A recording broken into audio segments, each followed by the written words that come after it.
I'm standing here in an inner city suburb of Sydney called Pyrmont, which is right on Sydney Harbour, and it's one of the most interesting examples of densification policy in Sydney, where government planning policy has tried to convert an old industrial suburb into high density residential living, and I think it's been largely successful. So I'm standing in the middle of one of the parks in the centre of the redevelopment. So in terms of the book, the main objective of the book is really to look at, in trying to achieve denser cities and denser developments such as this, exactly what sort of planning costs were involved in imposing compulsory acquisition of property to try and achieve such denser cities with such hopefully good outcomes as this. The rationale for writing a book really comes from, I guess, two aspects of my planning background and my planning research. The first one is my great interest in the way in which cities are trying to restructure themselves through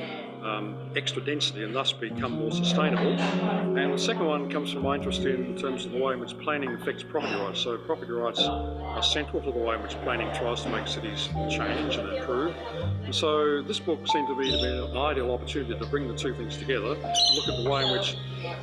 planning controls property rights and the way in which property rights might be subsumed through compulsory acquisition as a consequence, are then used to achieve a denser city and a more sustainable city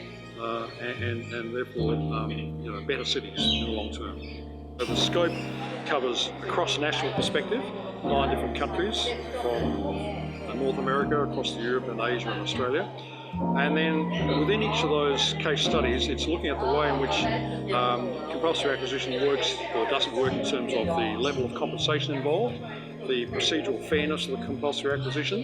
the kind of public benefits which are claimed in each case for the process, and also the role of the development industry in the whole process. I see the main contribution of this book to property rights and property rights theory as bringing together a collection of studies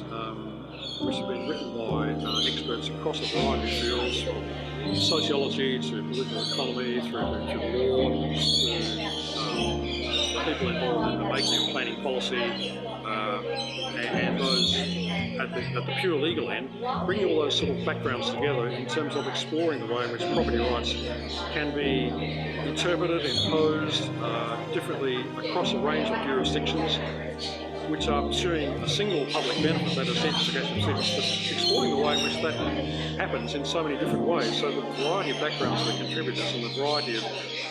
institutional and ideological contexts of the countries that are being studied makes it quite a rich contribution, I think, to understanding the way in which property rights can actually emerge in all these various contexts. I think the book is distinctive because it really brings together a range of case studies looking at the compulsory acquisition of property for densification, I think for the very first time. So the scope of the book is quite unique and quite original, and just really brings together the different ways in which this whole sort of process is acted out in terms of its total variety across the globe. Yeah, I think the target audience for this book is really a mixture of planners who are actively involved in using planning instruments to achieve greater density. It's also a good book, I think, for lawyers and attorneys to gain knowledge and inspiration from, particularly those who are concerned with deriving the statutes of planning policy to achieve different kinds of cities. And I think it's also a book for planners actually working in the field to sort of draw on the examples from around the world to then derive best practice for their particular context in terms of trying to achieve more sustainable cities.